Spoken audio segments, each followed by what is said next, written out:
Before we get into the story, leave a comment and let us know what city you're watching from. And don't forget to rate the story from 0 to 10 at the end. Enjoy the story. The rain came down in sheets, turning the asphalt of the underground parking garage into a slick mirror reflecting fluorescent lights.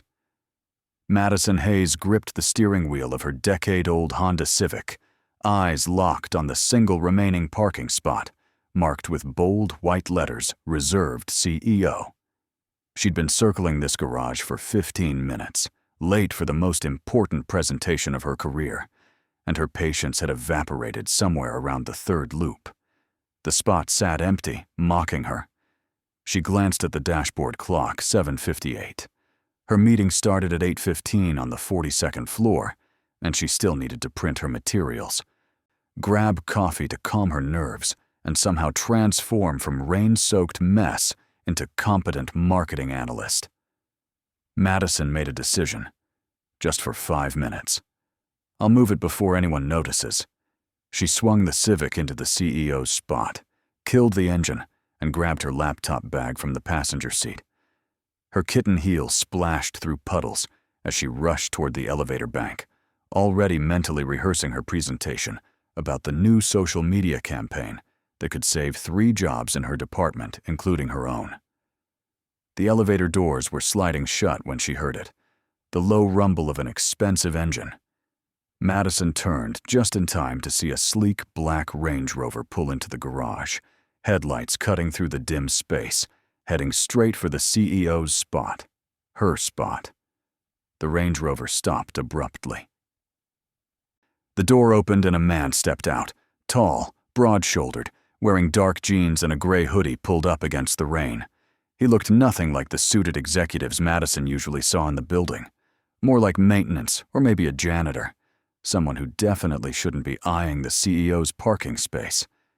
The man stood there, hands in his pockets, staring at Madison's car with an expression she couldn't quite read. Then he pulled out his phone. Oh no, he's calling someone, probably security. Madison's heart hammered. She couldn't afford to get towed or written up, not today.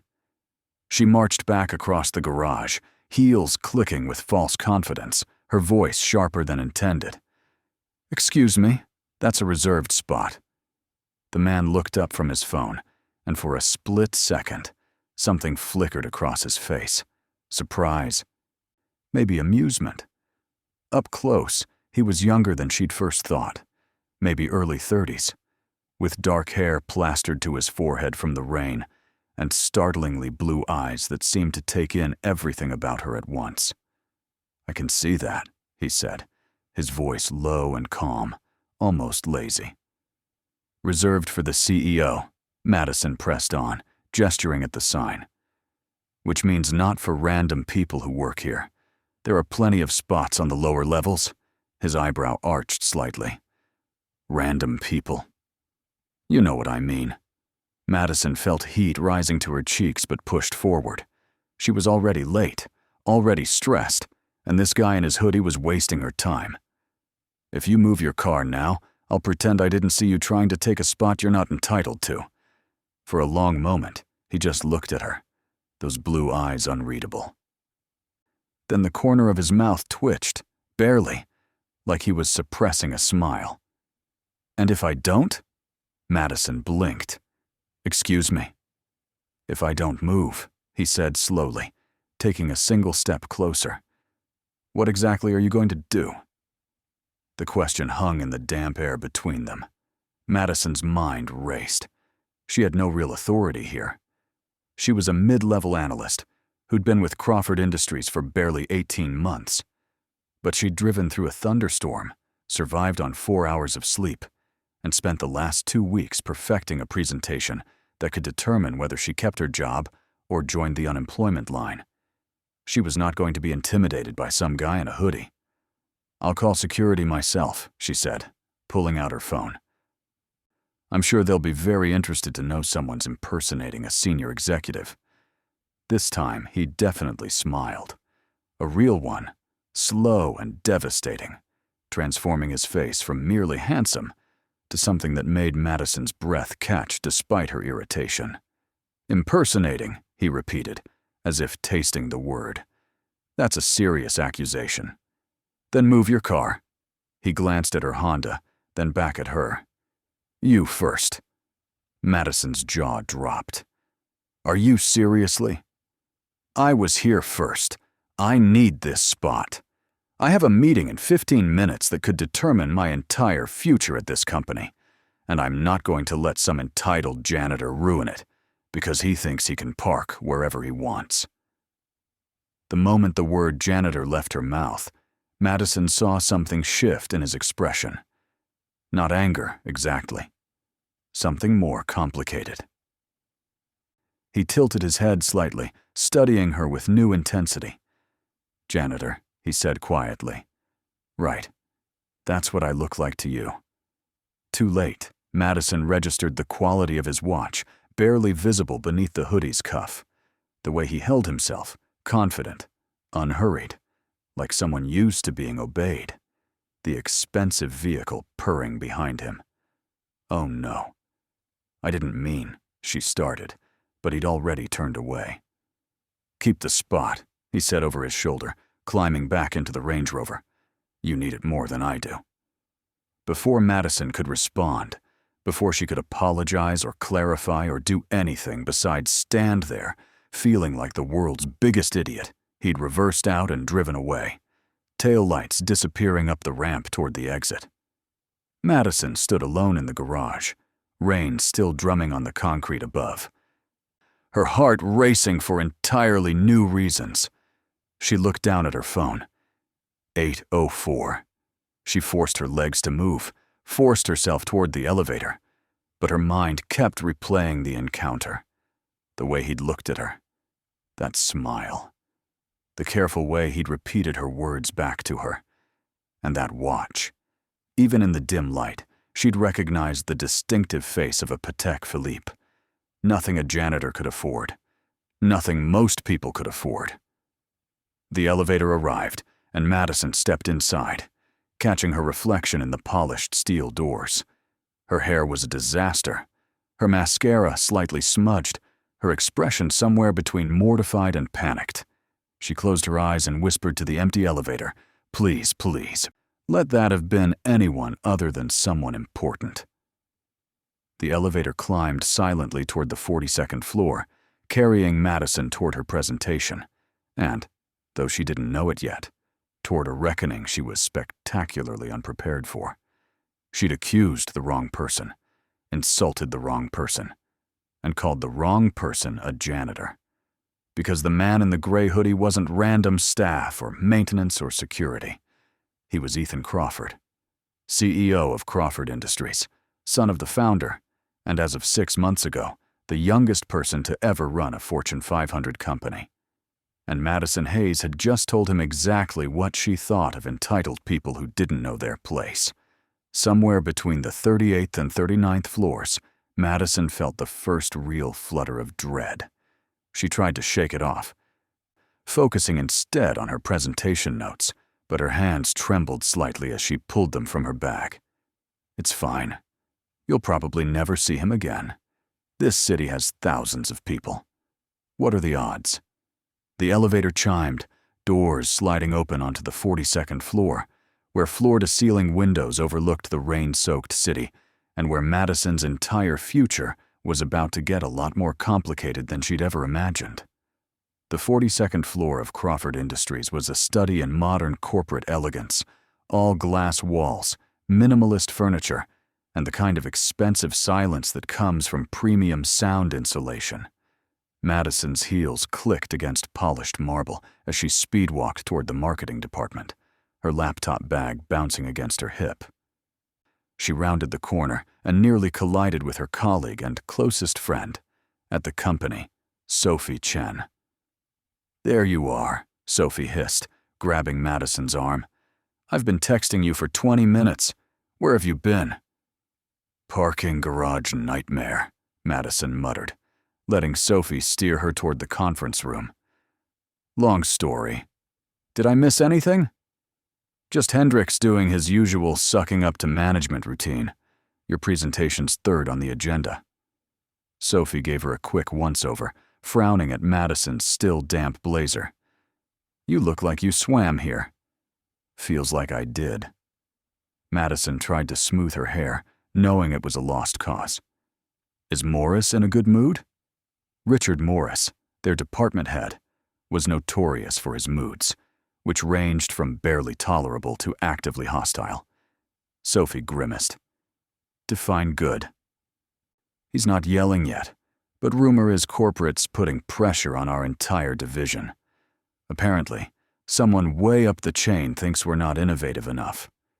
Great. Perfect timing for my social media campaign pitch. Sophie squeezed her arm. You'll be fine. Your ideas are solid. Just smile. Don't let Morris rattle you. And for God's sake, don't mention budget concerns. He's sensitive about that. They reached the conference room, and Madison took a steadying breath before entering. The space was already crowded with her department colleagues, everyone looking slightly tense, clutching coffee cups like lifelines. Richard Morris sat at the head of the table, his expression sour, flipping through papers with the air of a man deeply unsatisfied with everything. Hayes, he said without looking up. Nice of you to join us. We're on a schedule. Sorry, Mr. Morris. Traffic was... Save it. You're presenting third. Don't waste time with introductions. Get to the numbers.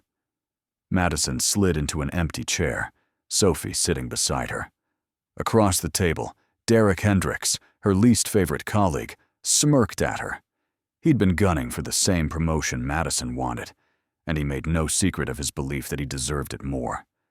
The first presentation dragged on, a dry analysis of quarterly metrics that made Madison's eyes glaze over. The second was slightly better, a proposal for updating their email marketing templates. When Morris called her name, Madison stood, willing her hands not to shake as she connected her laptop to the projector. This is a proposal for an integrated social media campaign targeting the 18 to 34 demographic, she began, pulling up her first slide. Current engagement rates show we're underperforming in this sector by nearly 40% compared to competitors.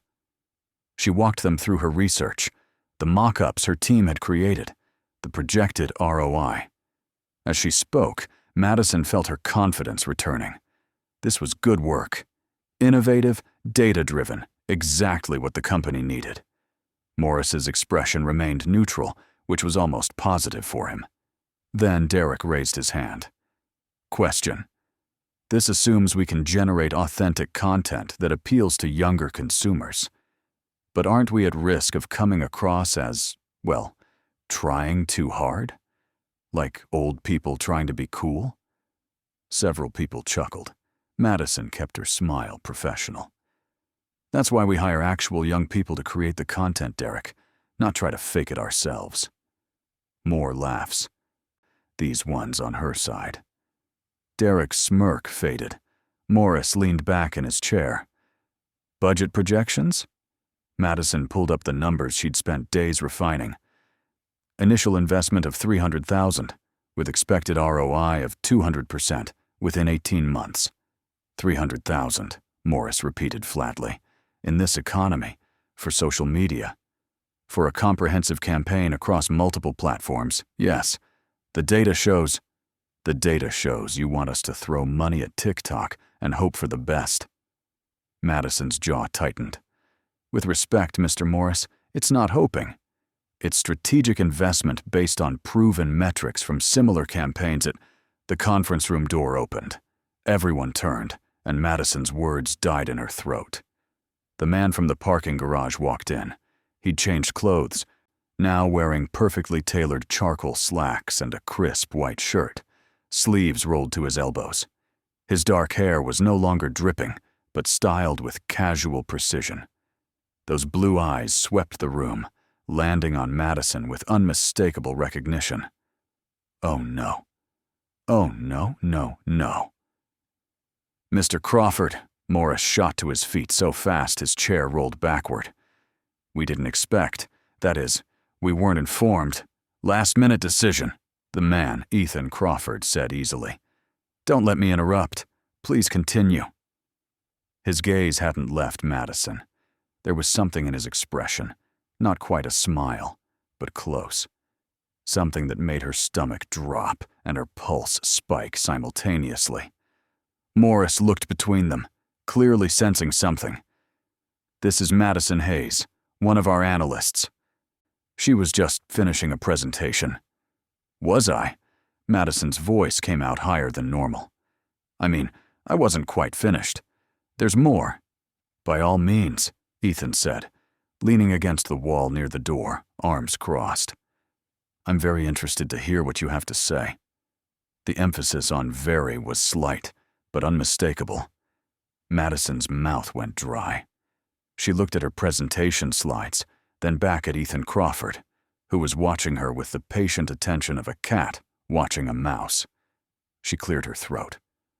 "As I was saying, the campaign would target key demographics through authentic content creation, leveraging micro-influencers and user-generated content to build organic engagement." She clicked to the next slide, but her hands were shaking now. "This approach has proven successful for companies like, Her mind blanked. What companies? She'd had this memorized 5 minutes ago. "Like several industry leaders," she finished weakly. Derek jumped in. "The concern, Mr. Crawford, is whether this represents the best use of company resources. Some of us feel traditional marketing still offers more reliable returns." Ethan's gaze shifted to Derek. "You are?" "Derek Hendricksarn, sir, senior analyst." Ethan looked back at Madison. "And you disagree with Mr. Hendricks' assessment, Ms. Hayes?" Madison swallowed. Every instinct screamed at her to back down, to agree with Derek, to not contradict anyone in front of the CEO she'd just insulted in a parking garage.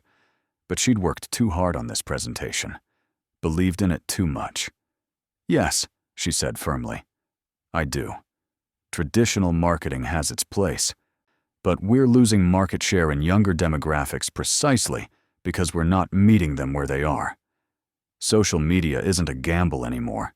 It's where our future customers are, and if we don't engage with them now, we'll be irrelevant in 5 years." Silence filled the conference room. Ethan's expression was unreadable.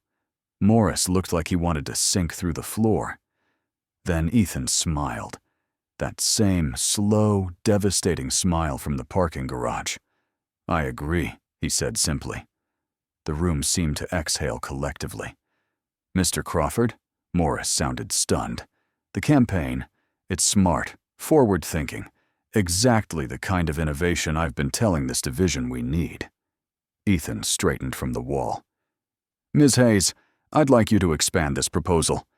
Full implementation plan, timeline, everything. Report directly to me." Madison's brain struggled to process the words. "To you? Directly? Unless you have an objection." There was a glint of challenge in his eyes. A private joke Madison was terrified she understood. "No objection," she managed. "Good." Ethan nodded to the room. "Carry on. And Morris, let's schedule a time to discuss your department's direction." "Soon." He left as abruptly as he'd arrived. The moment the door closed, the room erupted in whispered conversations. Sophie grabbed Madison's arm. "Oh my God! Oh my God! Do you know what just happened?" Madison sank into her chair. "I yelled at the CEO in a parking garage." "You what?" "I called him a janitor, Sophie. I accused him of impersonating an executive. I told him to move to the lower levels." Sophie's eyes went wide. "And he just... what? He just gave you a promotion?" "I think he's setting me up to fail." Madison buried her face in her hands. "This is revenge. Elaborate, corporate revenge." But even as she said it, she remembered the way he'd looked at her. Not angry. Something else entirely. Something that made her pulse race and her skin feel too warm. Across the table, Derek glared at her with undisguised resentment. Morris looked like he'd bitten into something sour. And Madison sat there, still damp from the rain, wondering how her entire career had just shifted on its axis because she'd parked in the wrong spot and yelled at the right man.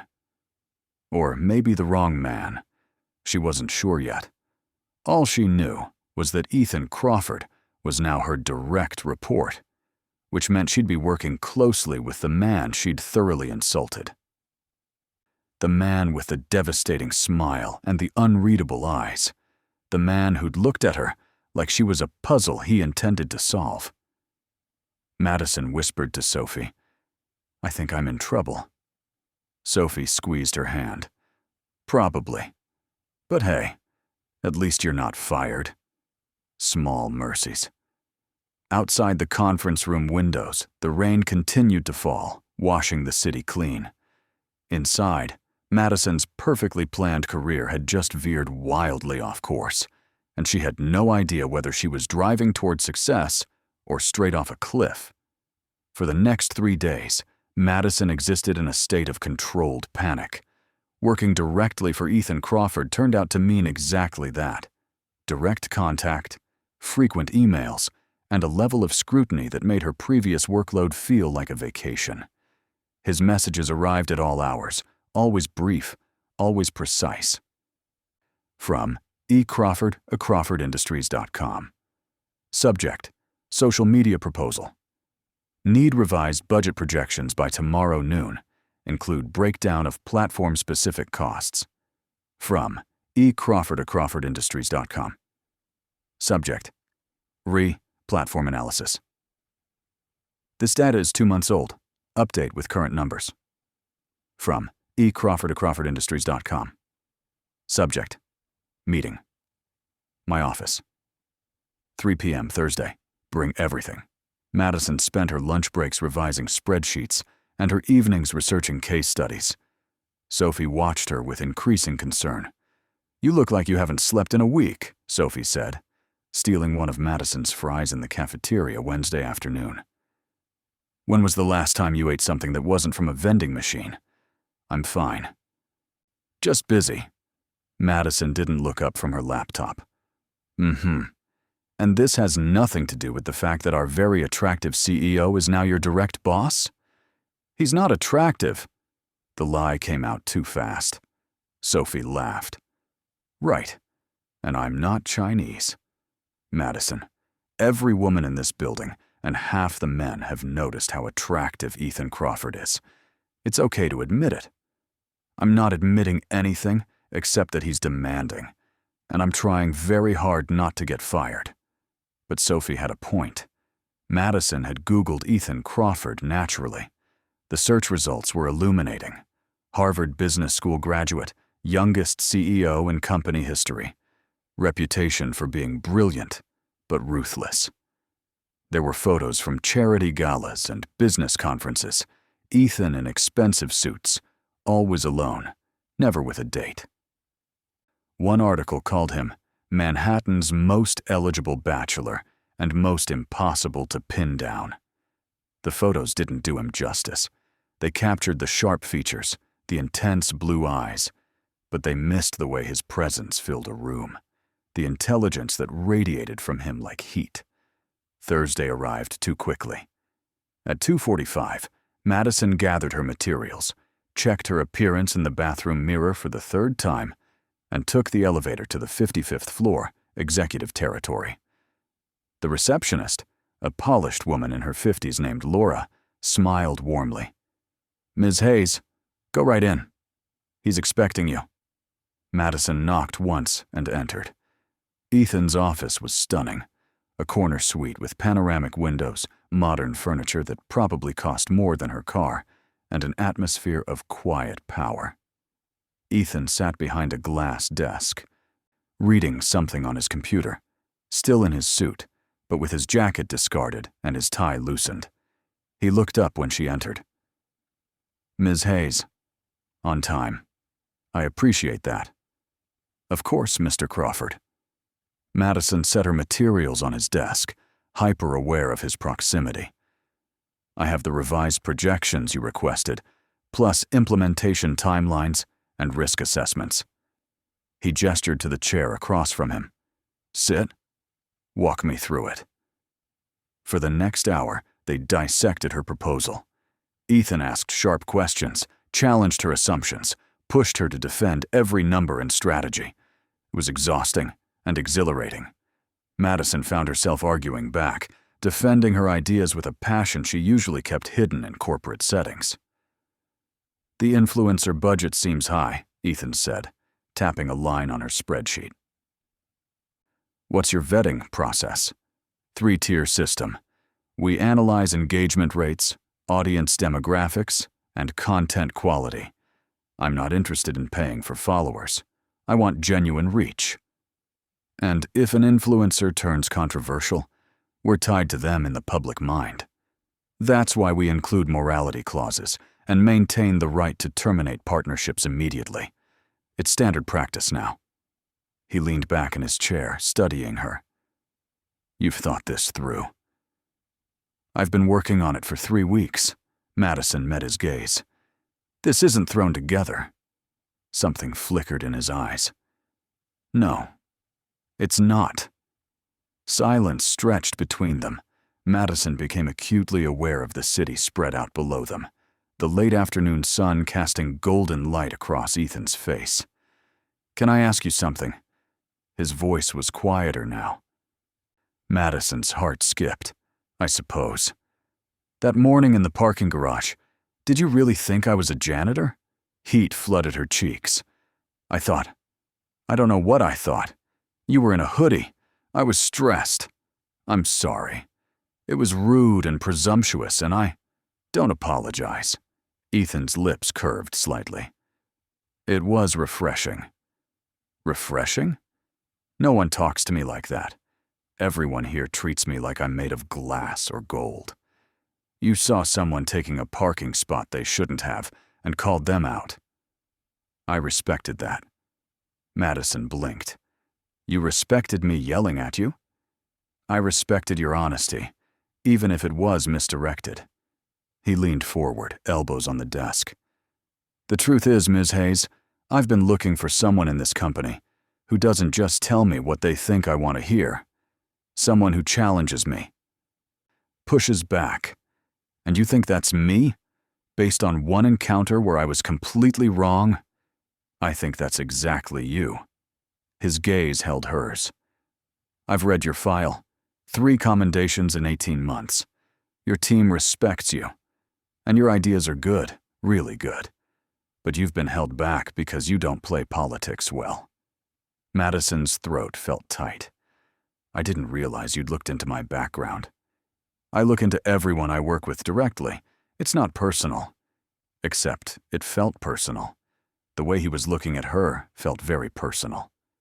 I should clarify expectations, Ethan said, his tone shifting back to professional. This project is important. If it succeeds, it changes how we approach marketing across the entire company. If it fails, it won't fail. Madison surprised herself with the certainty in her voice. Good. Then we'll work well together. He stood, and Madison realized the meeting was over. She gathered her things, conscious of his eyes following her movements. At the door, she paused. Mr. Crawford? Ethan. When it's just us, call me Ethan. The informality felt dangerous. Ethan, thank you for this opportunity. He tilted his head. Thank me by proving I made the right choice. Madison nodded and left, her heart hammering. In the elevator, she sagged against the wall, Sophie's words echoing in her mind. Every woman in this building has noticed how attractive Ethan Crawford is. The problem was, Madison was starting to notice a lot more than just his appearance. She was noticing how his eyes lit up when discussing business strategy, how he listened, really listened, when she spoke, how that rare smile transformed his entire face. How being in his presence made her feel both terrified and exhilarated. This is bad, she thought as the elevator descended. This is very, very bad. Because Ethan Crawford wasn't just her boss. He was brilliant, intense, and completely off limits, and Madison was already in danger of forgetting all the very good reasons she needed to keep this relationship strictly professional. Her phone buzzed with a new email. From ecrawford@crawfordindustries.com. Subject: next meeting. Same time next week, and Madison, good work today. Madison stared at her name, first name, in his email, the casual intimacy of it. She whispered to the empty elevator, "I'm in so much trouble." The following weeks fell into a rhythm that was equal parts productive and torturous. Madison threw herself into the social media campaign with obsessive focus. She assembled a small team, vetted influencer partnerships, and created content calendars that Sophie declared borderline genius. Every Thursday at 3, she met with Ethan in his office. They discussed metrics and strategies, argued about budgets and timelines. The meetings always ran long, sometimes until 6 or 7, the sky outside fading from blue to violet to black. And slowly, almost imperceptibly, something shifted. It started with small things. Ethan ordering food when meetings stretched through dinner, learning without asking that Madison preferred Thai and hated anything too spicy. Madison noticing that he took his coffee black with 1 sugar and had a habit of rolling his sleeves up when concentrating. One evening in late September, Madison was presenting revised engagement projections when Ethan's phone rang. He glanced at the screen and declined the call. It rang again immediately. "Sorry," he muttered, answering. "Yes, Mother. I'm aware. I'm in a meeting. I can't. No, Mother. That's not going to work for me." Madison pretended to study her notes, while Ethan's jaw tightened. "I understand it's important to you. That doesn't make it important to me. We've discussed this. I'm not interested in meeting anyone you and your friends deem suitable. I'll find my own." He glanced at Madison. "I'll handle my own personal life. I have to go." He hung up, exhaling sharply. "Apologies. Where were we?" "Everything okay?" Madison asked before she could stop herself. Ethan smiled wryly. "My mother thinks 32 is too old to be unmarried. She's declared it her personal mission to fix that." "Ah, the matchmaking parent. A classic. You have experience?" "My dad. Every family gathering, he introduces me to some nice young man from church, or his colleague's son who's very successful. Last Thanksgiving, he tried to set me up with my dentist." Ethan laughed, a real laugh that made Madison's chest warm. "Your dentist?" "Dr. Patterson. 56, 3 ex-wives, extensive collection of model trains." She grinned. "Dad thought we had chemistry because I didn't cry during my root canal." "And did you? Have chemistry? With Dr. Patterson?" "God, no." But Dad was convinced, kept saying mature men make stable partners. Madison shook her head. "He means well." "They always do." Ethan's expression softened. "My mother has a list, literally a spreadsheet of eligible women. Their family backgrounds, their education. She emails it to me monthly with updates. That's actually kind of terrifying. It's exhausting. Last week, she ambushed me at a charity gala with a woman who spent 20 minutes telling me about her vacation home in the Hamptons and her Pilates instructor." Madison bit back a smile. "Sounds awful." It was. I ended up hiding in the bathroom for 15 minutes just to escape. The image of Ethan Crawford, CEO, hiding in a bathroom to avoid his mother's matchmaking made Madison laugh out loud. "I'm sorry, it's not funny." "It's a little funny," he admitted, smiling. "Though I'd appreciate if this story didn't leave this office. Your secret's safe with me." Their eyes met, and something hung in the air between them, warm and unspoken. Ethan cleared his throat. "We should finish these projections." "Right. Yes. Projections. Madison refocused on her laptop, but her heart was still racing. Another week, another meeting. Madison arrived to find Ethan's office dim, only his desk lamp on. He sat with his head in his hands, and for a moment, she almost backed out. "Bad time?" she asked quietly. He looked up, and she saw exhaustion in his face. "No, come in. I was just—" He gestured vaguely. "Long day?" "Long month." He rubbed his eyes. "Board meeting this afternoon. 3 hours of old men questioning every decision I've made since January. According to them, I'm too young, too aggressive, too willing to take risks." Madison set down her things. "Are you?" "Probably." A ghost of a smile. "But that's how you build something new. Safe choices don't change anything. Sounds like you and the board have different visions. That's diplomatic phrasing." Ethan stood, moving to the windows. The city glittered below them, millions of lights in the darkness. "My father built this company from nothing. Worked himself to death doing it, literally. Heart attack at 59. And now these men who watched it happen want me to do the same thing. Work harder, sacrifice more, prove myself endlessly." Madison joined him at the window, maintaining a careful distance. "What do you want?" He was quiet for a long moment. "I want to build something that matters. Not just profits, though those are important. Something that makes a difference. That changes how business is done." He glanced at her. "Does that sound naive?" "It sounds idealistic." "That's different from naive." "Is it? Naive is thinking it'll be easy. Idealistic is believing it's worth trying anyway." Madison met his gaze. "For what it's worth, I think you're doing it. This campaign we're building, it's not just marketing. It's changing how this company talks to an entire generation. That matters." Something shifted in Ethan's expression. "How do you do that?" "Do what?" "Make everything seem possible."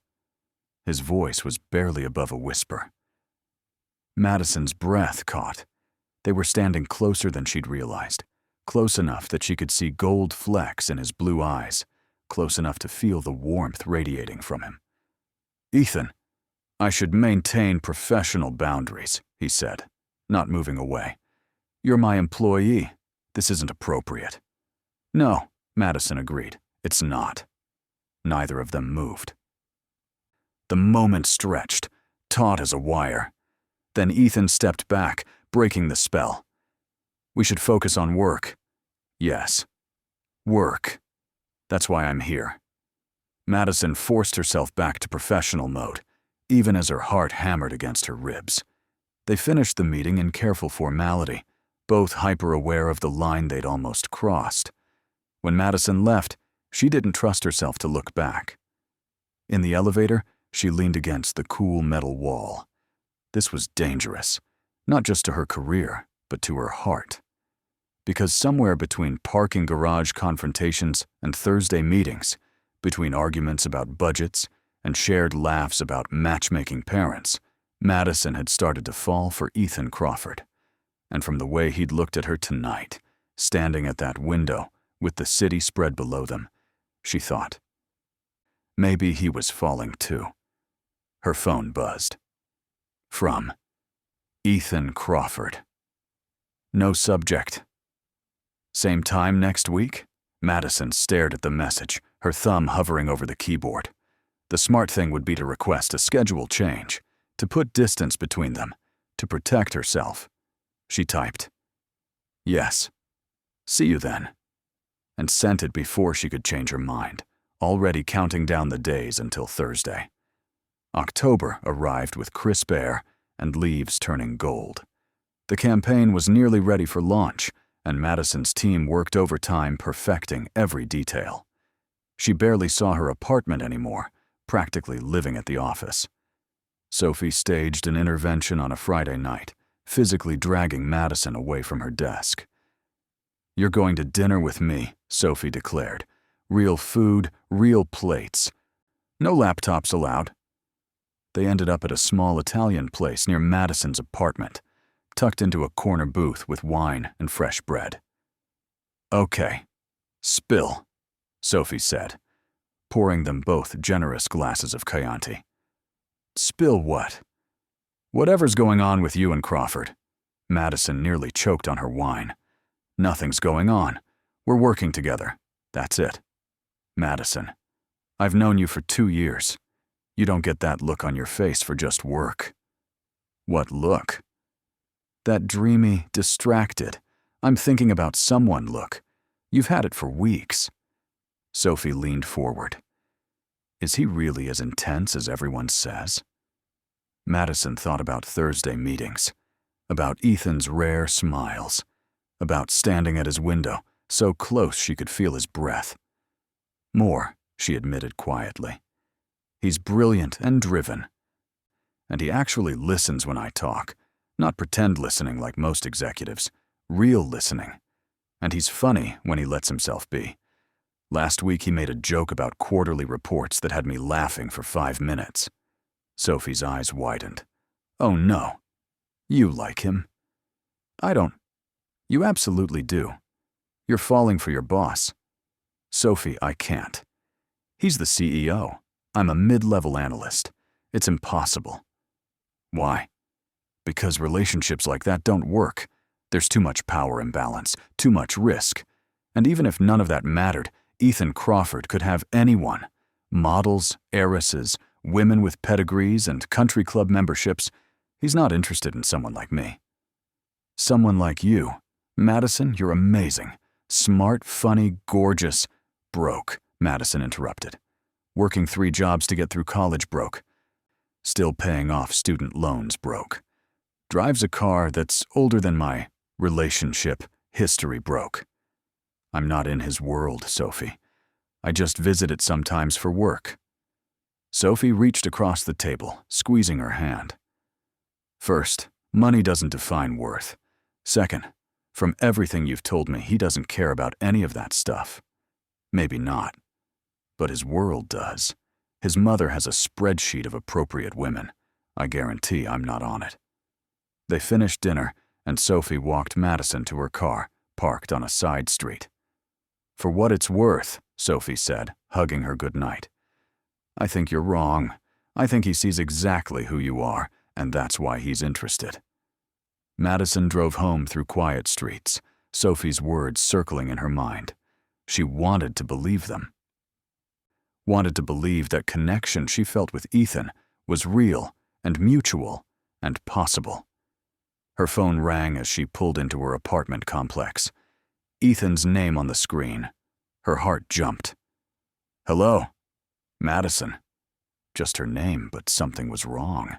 His voice was tight. Are you home? Just got here. What's wrong? Can I come over?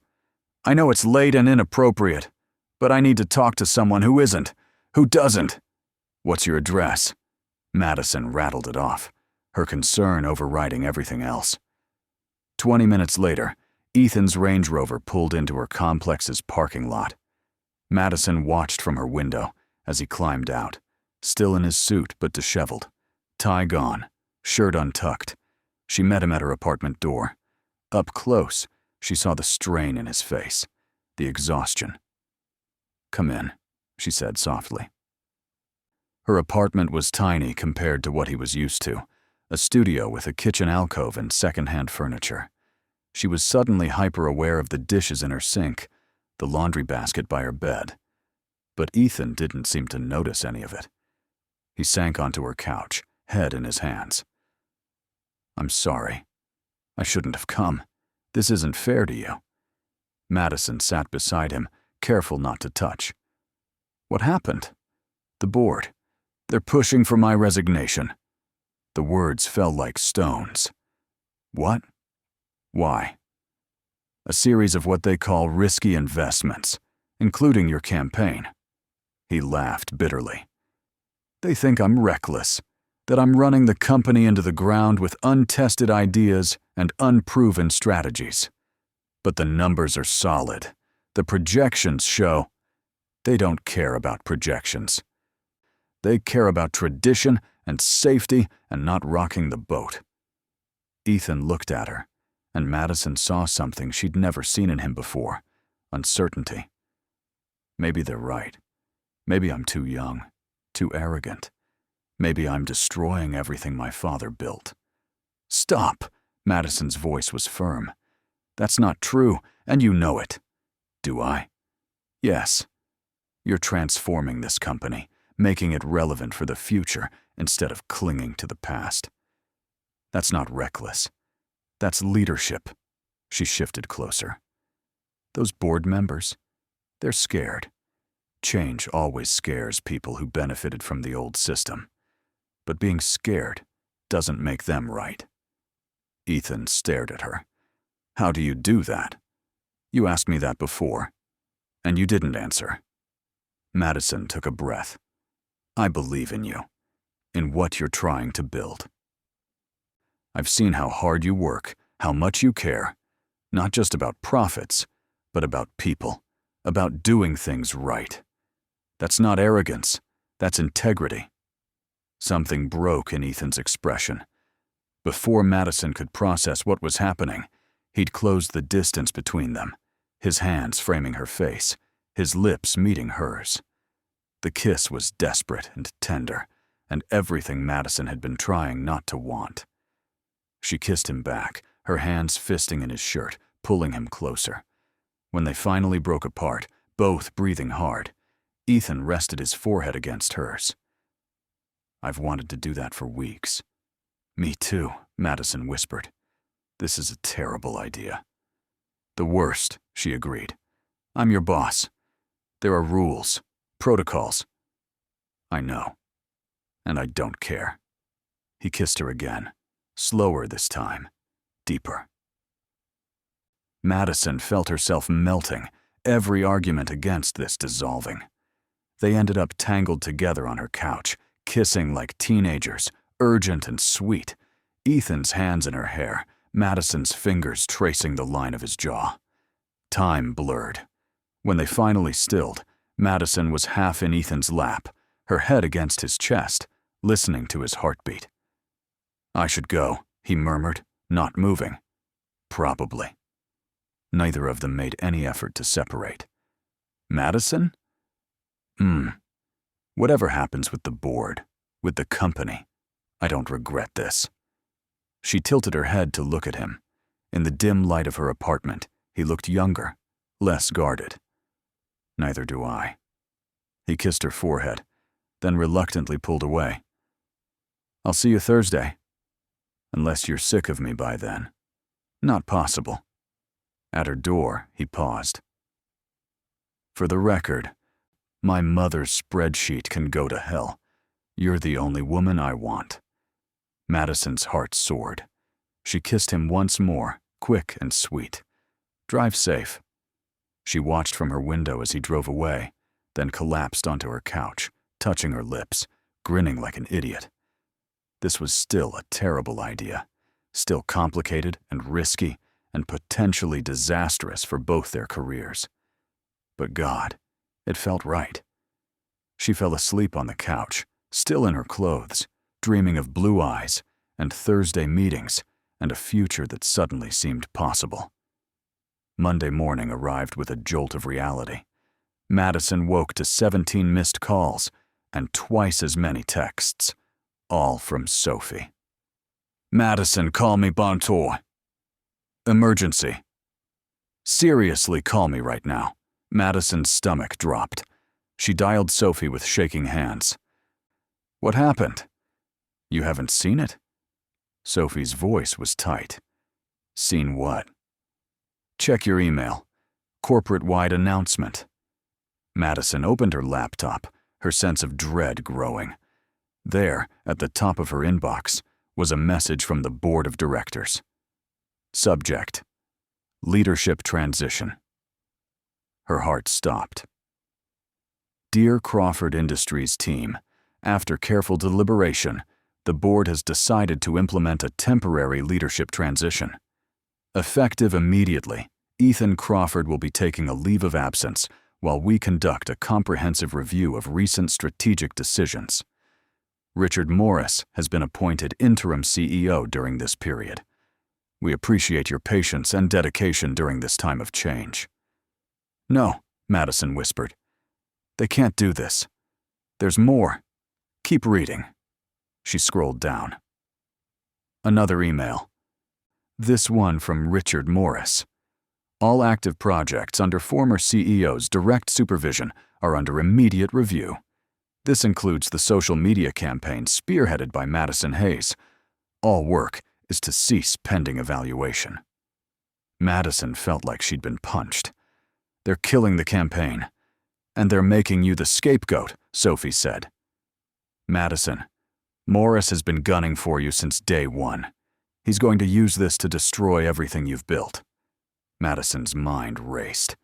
Ethan was gone, removed from his own company. Her project was dead. And Friday night, she'd kissed him, complicated everything even further. "I need to talk to him." Morris?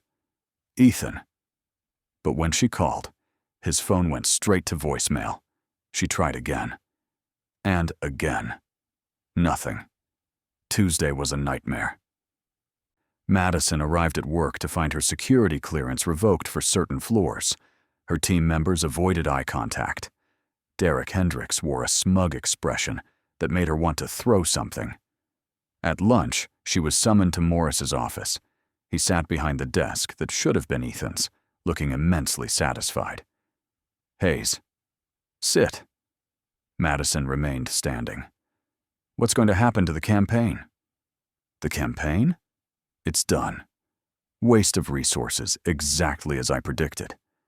"It's not a waste. The data clearly shows..." "The data shows you convinced a young, inexperienced CEO to throw money at social media nonsense. The board agrees with my assessment." Morris leaned back. "You're being reassigned. Back to your old position, under my direct supervision. And you should consider yourself lucky. Some on the board wanted you fired." Madison's hands clenched. "This isn't about the campaign. It's about you never wanting Ethan's vision to succeed. Watch yourself, Hayes. You're on thin ice. Where is he? Where's Ethan?" "Mr. Crawford is no longer your concern. Focus on your own position here, assuming you still want one." Madison left before she said something she couldn't take back. For 3 days, she heard nothing from Ethan. No calls, no texts, no emails. She finished out the week in a daze, moving through her downgraded responsibilities like a ghost. Sophie tried to cheer her up, but Madison felt hollow. On Friday evening, she was packing up her desk when her phone finally buzzed. "Meet me at 3 on 50, West Park. Rooftop. 8 p.m. Her heart leaped. Madison raced home, changed, and drove across town to an address she didn't recognize. The building was residential, luxury apartments overlooking the city. The doorman, clearly expecting her, waved her through to a private elevator. The rooftop was stunning. A garden terrace with twinkling lights, comfortable seating areas, and a view that stretched to the horizon.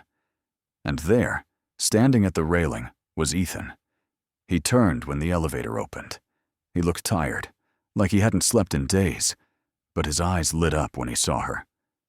"You came. You disappeared." Madison crossed to him, years of propriety forgotten. "You left, and I didn't know if you were okay, if you needed anything. I'm sorry. The board insisted I cut all contact with anyone at the company during the review. They're looking for any excuse to claim impropriety, and our relationship—" "Working relationship," he corrected quickly, "was already under scrutiny. Is that what we have? A working relationship?" Ethan's jaw tightened. "I don't know what we have. I know what I want. But Madison, I can't drag you into this mess. If the board finds out about us, about Friday night, they'll use it against both of us. Let them. You don't mean that, don't I? Ethan, they've already taken your company and killed my project. What else is there to lose? Your career, your reputation, everything you've worked for. He stepped closer, his hands coming up to frame her face. I won't let you sacrifice that for me. That's not your choice. Madison covered his hands with hers. I'm an adult. I make my own decisions, and I'm choosing you. Madison. I love you. The words tumbled out before she could stop them. I know it's too soon and too complicated, and maybe I'm an idiot, but I fell in love with you somewhere between parking garage arguments and Thursday meetings.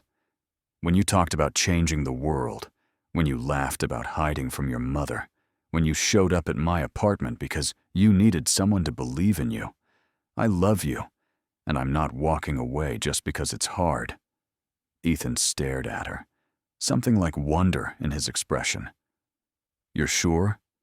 Completely terrified, and completely sure. He kissed her then, deep and claiming, like he was pouring everything he couldn't say into that single gesture. When they broke apart, he was smiling, a real smile that reached his eyes. I love you too. I have for weeks. Probably since you yelled at me about parking spots and looked at me like I was just some guy who needed to be put in his place. Madison laughed through sudden tears. I can't believe that's what did it for you. You saw me as just a person, not the CEO, not the founder's son, just Ethan. Do you know how rare that is? He tucked her hair behind her ear. I'm not giving you up, Madison. Whatever it takes, whatever we have to face, we do it together. Together, she agreed. They stood on that rooftop, wrapped in each other, the city lights glittering around them. The future was uncertain. The board might win. Ethan might lose his company. Madison might lose her job. But in that moment, none of it mattered as much as this. Two people who'd found each other in the most unlikely way, choosing to fight for something real. What happens now? Madison asked. Ethan's expression turned determined. Now? Now I fight back. The board thinks I'll roll over, accept their decision quietly. They're wrong. What do you need? A brilliant strategist who's not afraid to challenge me. He grinned. Know anyone? Madison kissed him, fierce and fast. I might know someone. Whatever came next, they'd face it together. And somehow, that made everything seem possible. The next 2 weeks were a whirlwind of strategy sessions held in coffee shops and late-night diners, anywhere the board wouldn't think to look.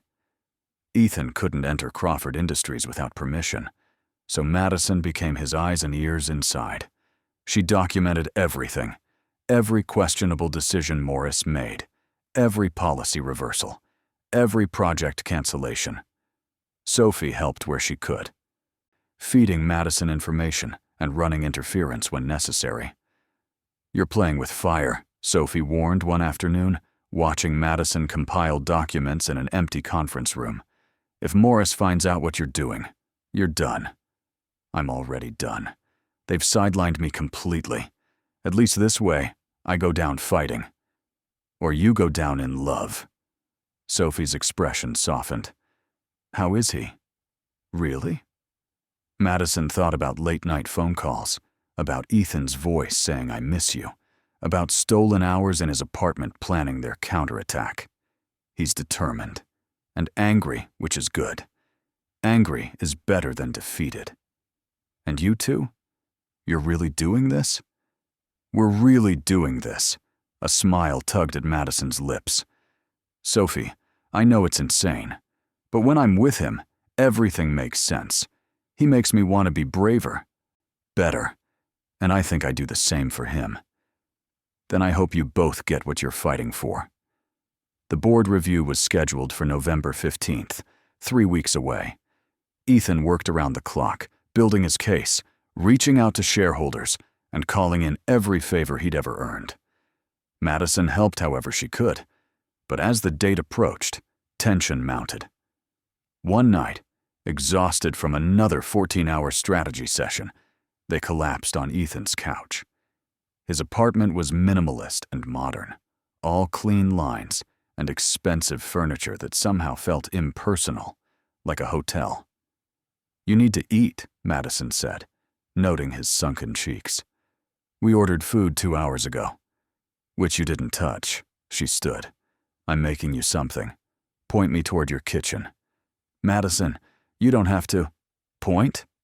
He did. Madison rummaged through his impressively empty refrigerator and managed to cobble together scrambled eggs and toast. She brought it to him on the couch. Eat. That's not a request. Ethan took a bite, and something in his expression softened. My mother used to make eggs like this. Sunday mornings, before my father woke up. Just the two of us in the kitchen. You miss her? Every day. She would have liked you. He set down his plate. She always said I'd find someone who'd call me on my shit. Her words, not mine.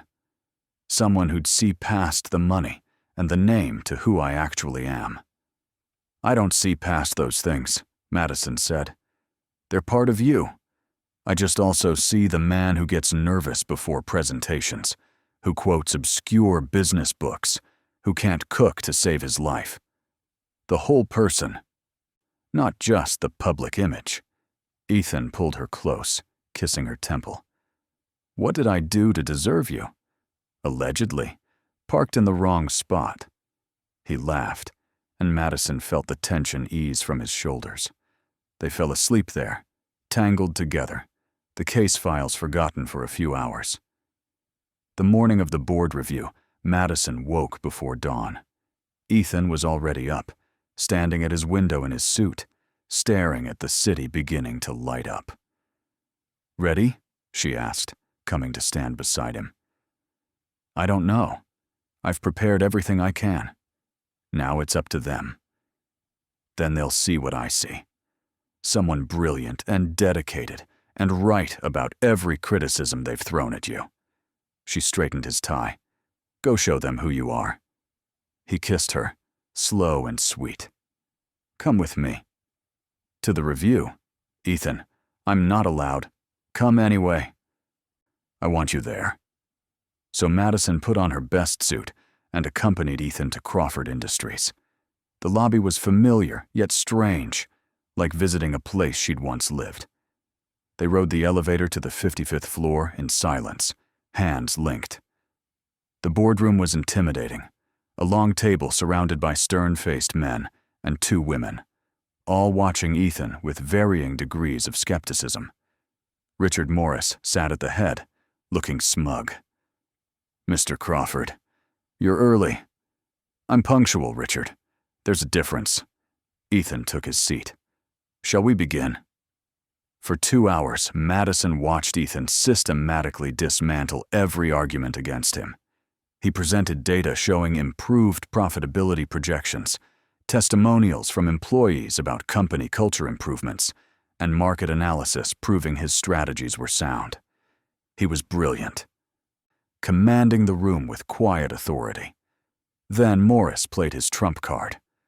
Let's discuss judgment, specifically your involvement with an employee, Ms. Madison Hayes. Every head turned toward Madison, sitting in the corner.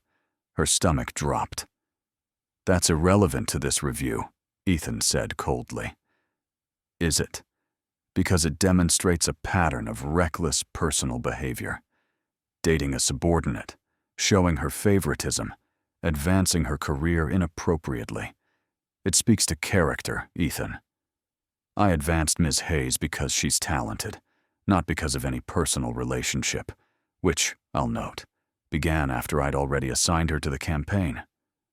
A campaign you pushed through despite department objections, costing this company hundreds of thousands of dollars. A campaign that will return 3 times that investment within 2 years. I have projections. Projections aren't guarantees. Morris leaned back. Gentlemen, ladies, I think we've seen enough. Mr. Crawford has shown poor judgment in both professional and personal matters. I move that we make his leave of absence permanent. Seconded, said one of the older board members.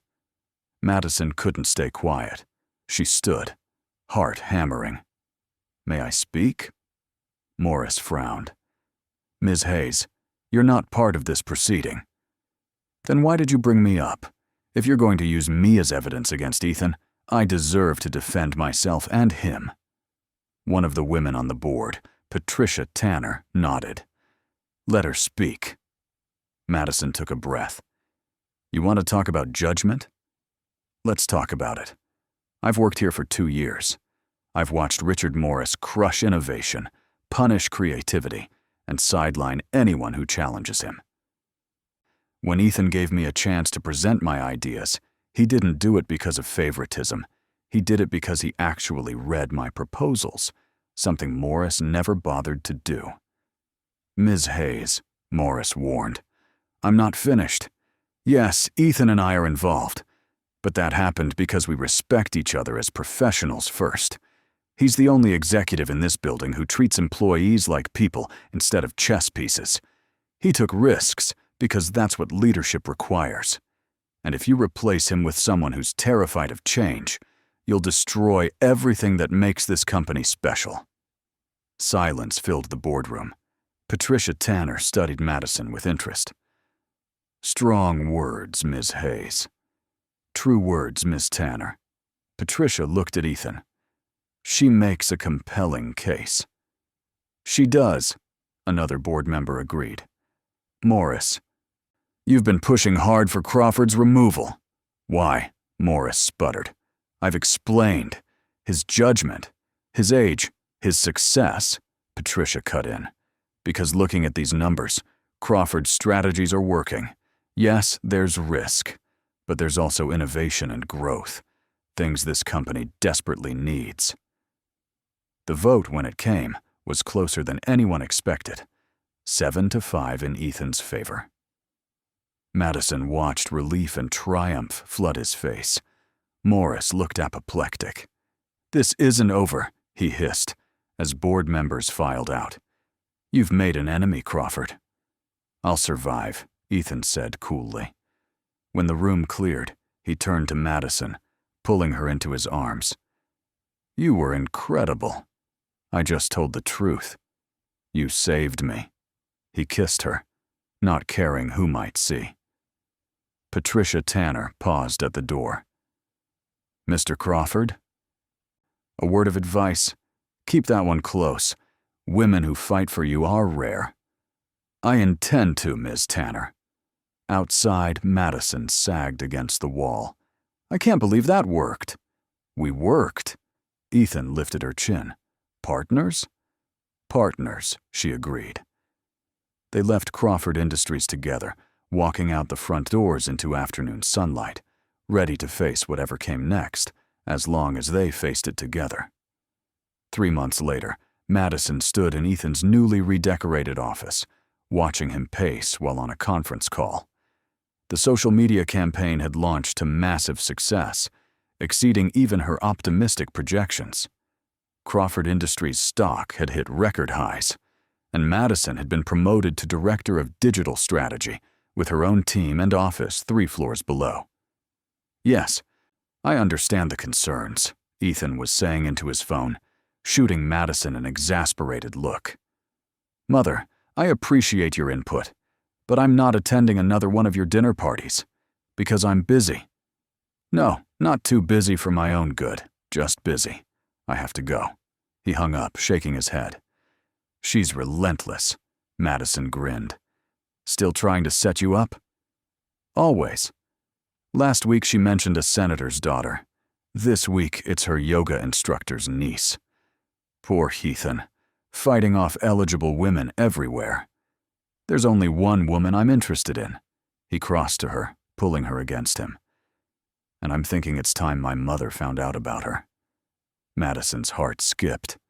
"Are you sure? Meeting the parents is a big step." "Madison, you stood up to my board of directors." "My mother will be easy by comparison." He kissed her nose. "Besides, I'm tired of hiding. I want to take you to galas and dinners. I want everyone to know you're mine." "Yours? Unless you have objections." She pretended to consider. "I suppose I can tolerate being claimed by a devastatingly handsome CEO, if I must." "You must." He kissed her properly then, deep and slow. When he pulled back, his expression was serious. "I love you, Madison Hayes. I loved you when you yelled at me in a parking garage, when you challenged my ideas, when you fought for me when no one else would. I love you, and I want everyone to know it. I love you too." Madison's eyes stung. "Even when you're being impossibly bossy. Especially then." The following week, Ethan took Madison to meet his mother. Eleanor Crawford lived in an elegant brownstone on the Upper East Side, filled with antiques and old money charm. She answered the door herself, a petite woman with steel gray hair and sharp blue eyes identical to her son's. "Ethan, darling." She kissed his cheek, then turned to Madison. "And you must be the mysterious woman he's been hiding." "Madison Hayes, Mrs. Crawford. It's lovely to meet you." "Eleanor, please, come in, both of you. I've made tea." Over tea and delicate pastries, Eleanor interrogated Madison with the skill of a seasoned prosecutor. Education, family background, career aspirations, nothing was off limits. Madison answered honestly, refusing to embellish or apologize for her working-class roots. "My father's a mechanic," she said, when Eleanor asked about family. "My mother's a nurse. They taught me that work ethic matters more than pedigree." Eleanor's expression was unreadable. "And they're happy with your choices?" "They're happy I'm happy." Ethan reached over, taking Madison's hand. "Mother, I need you to hear this. Madison isn't on your spreadsheet, and she doesn't fit your criteria. But she's the woman I love, and I'm asking you to accept that." Silence stretched. Then Eleanor smiled. "Ethan, darling, I've been waiting for you to find someone who could stand up to you. Every woman I suggested would have been a disaster. You'd have walked all over them." She looked at Madison. "But you argued with my son before you even knew who he was. You challenged him in front of his board. That takes courage." "Or stupidity," Madison said. "Both, probably." Eleanor laughed. "I like her, Ethan." "She'll keep you honest." Relief flooded through Madison. The afternoon turned pleasant, with Eleanor sharing stories about Ethan's childhood that made him groan and Madison laugh. When they left, Eleanor hugged Madison tightly. "Take care of my boy. He acts tough, but he's softer than he pretends." "I know," Madison said. "So am I." In the car, Ethan pulled her close. "That went better than expected. Your mother's terrifying, but I like her. She liked you too, I could tell." He kissed her temple. "Thank you for doing that. I know family stuff is complicated. Ethan, I'd face 1,000 terrifying mothers for you." "Hopefully just the one," Madison laughed. They drove through the city as evening fell, lights beginning to glow in windows. So much had changed since that rainy morning in a parking garage. Madison had found not just professional success, but love with someone who challenged and supported her in equal measure. Someone who saw her for exactly who she was and loved her because of it, not despite it. "What are you thinking?" Ethan asked, glancing at her. "That I'm glad I parked in your spot," he grinned. "Best decision you ever made." "Second best. What was the first?"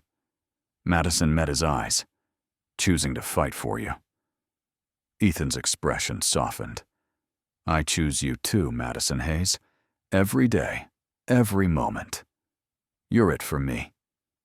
Even when I yell at you? Especially then." They pulled up to Madison's apartment, though she spent most nights at Ethan's place now. But tonight felt different, weighted with unspoken things.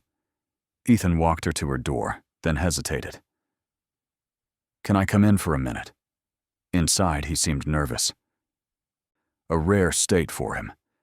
Madison watched him pace her small living room, the space now familiar to him. "Ethan, what's going on?" He stopped, turning to face her. I've been thinking about that morning, when you yelled at me about parking spots and looked at me like I was just some guy who needed to be put in his place. I'm never going to live that down, am I? Never, he smiled. But Madison, that moment changed my life. Because you saw me as just a person, not a title or a bank account. And I fell in love with a woman who wasn't afraid to call me out, who pushed me to be better, who believed in me even when I didn't believe in myself. Ethan, he dropped to one knee. Madison's breath caught. From his pocket he pulled a small velvet box. Inside was a ring, simple and elegant.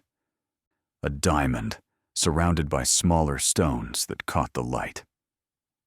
Madison Hayes, I know we haven't been together that long. I know people will say we're rushing. But I've never been more certain of anything. You're my partner, my best friend, my favorite person to argue with. Will you marry me? Tears streamed down Madison's face. Yes. God, yes.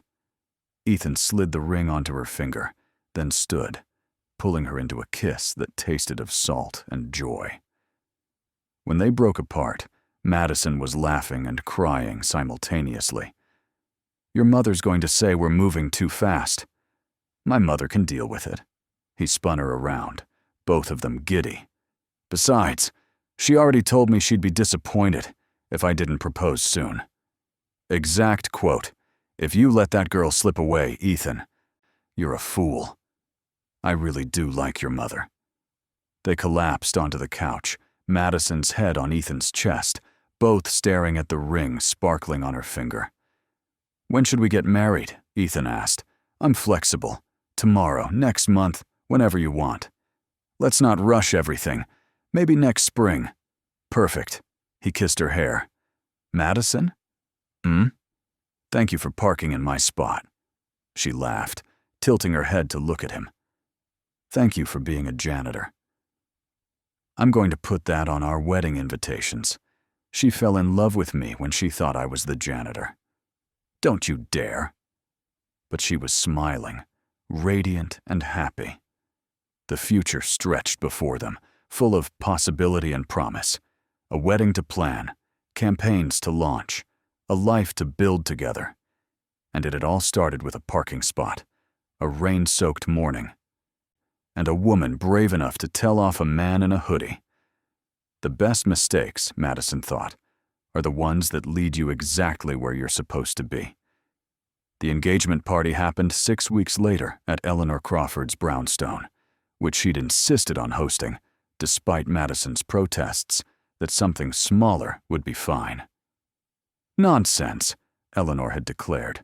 My son is getting married. We're celebrating properly.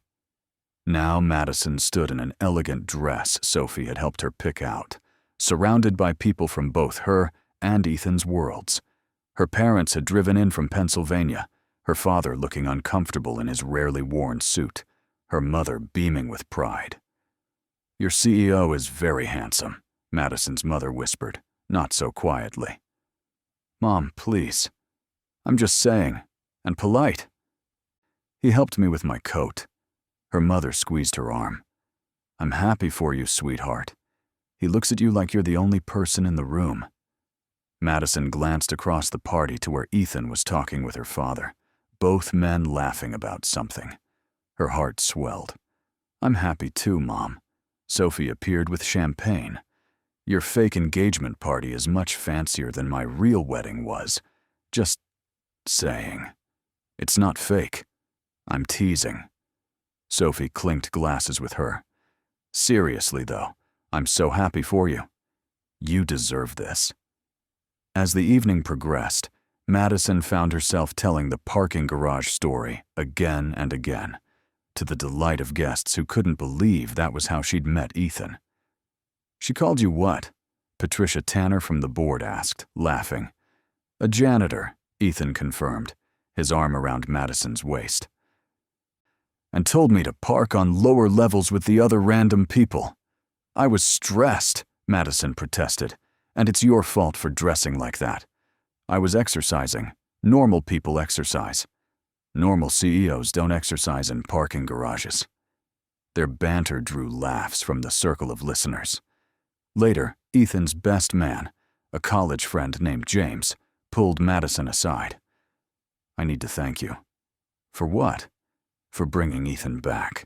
After he took over the company, he became someone I barely recognized. All work, no life, running himself into the ground. But since he met you, he's himself again. Happy. So thank you for that." Madison's eyes stung. "He saved me too. I was so focused on climbing some arbitrary career ladder that I forgot to actually enjoy my life. Ethan reminded me that work is important. But it's not everything. Then you're good for each other." James raised his glass. "To parking garage fate." "To parking garage fate," Madison echoed, grinning. When the party wound down, Madison and Ethan slipped away to the brownstone's rooftop terrace. The city stretched out below them, lights twinkling like earthbound stars. "Tired?" Ethan asked, pulling her against him. "Happily tired. Your friends are lovely. My parents are charmed. Eleanor didn't mention her spreadsheet once. I'd call that a success." "Agreed." He was quiet for a moment. "Madison, I want to tell you something." "That sounds ominous." "It's not. It's just, I never thought I'd have this. A real partnership. Someone who sees all of me and stays anyway. My father, he never had that. He worked himself to death. And I think part of it was because he was running from something. But with you, I'm not running. I'm building towards something. A future I actually want." Madison turned in his arms, framing his face with her hands. "I want that too. A life where we challenge each other and support each other. Where work matters but doesn't consume us. Where we keep choosing each other every day." "Every day," he agreed, kissing her softly. They stood there as the city hummed below, two people who'd found each other in the most unlikely way, choosing to build something neither had dared imagine before. In April, they married in a small ceremony at a vineyard upstate. Nothing like the grand society wedding Eleanor had initially proposed. Just close friends and family, simple decorations, and vows they'd written themselves. Madison stood before Ethan in a dress that made her feel like herself, not some bridal magazine fantasy. He wore a suit, but had insisted on the gray tie Madison loved. "Madison Hayes," Ethan began when it was time for vows. "You terrified me from the moment we met. Not because you were scary, though you were a little intimidating in that parking garage. Laughs from their guests. But because you saw through every wall I'd built.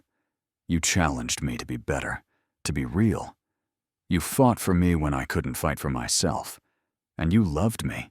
Not the CEO or the name or the money, just me. I promise to spend the rest of my life being worthy of that. To choose you every day. To always give you the CEO parking spot." More laughter, and Madison wiped away tears. Her turn. "Ethan Crawford. I fell in love with you when I didn't even know your name, with a man in a gray hoodie who could have had me fired, but chose kindness instead. Who took my terrible first impression and turned it into an opportunity. You've supported my dreams, challenged my assumptions, and shown me what real partnership looks like. I promise to keep you honest, to yell at you when you're wrong, and to love you even when you're impossibly stubborn, which is often. Very often," Sophie called out, causing more laughter. They exchanged rings, kissed to enthusiastic applause, and walked back down the aisle as husband and wife, ready for whatever came next. The reception was joyful and chaotic, with toasts that ranged from heartfelt to hilarious. Sophie told stories about Madison's worst dates before Ethan. James revealed that Ethan had called him the night after meeting Madison, saying he'd met someone impossible. Madison's father gave a short speech about how any man who could keep up with his daughter was worth keeping. And Eleanor surprised everyone with a toast that referenced her infamous spreadsheet, admitting she was grateful Ethan had ignored it completely. When they finally escaped to their honeymoon suite, both exhausted and exhilarated, Madison collapsed onto the bed, still in her dress. We did it. We're married. Ethan lay beside her, loosening his tie. Best decision I ever made. Even better than hiring me for that campaign?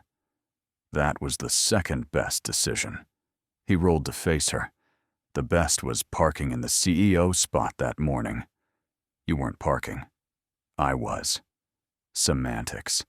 He kissed her, slow and deep. Either way, that parking spot changed everything. Madison thought about the woman she'd been that rainy morning. Stressed, scared, trying so hard to prove herself. She'd had no idea her life was about to transform completely. "Thank you," she whispered. "For what?" "For seeing me. Really seeing me. Not who I was pretending to be, or who I thought I should be. Just me." Ethan's eyes softened. "Always, Madison. I'll always see you." They fell asleep tangled together, the moonlight streaming through the windows, two people who'd accidentally found exactly what they'd been searching for. Because sometimes the best love stories start with a mistake, a misunderstanding, and a parking spot.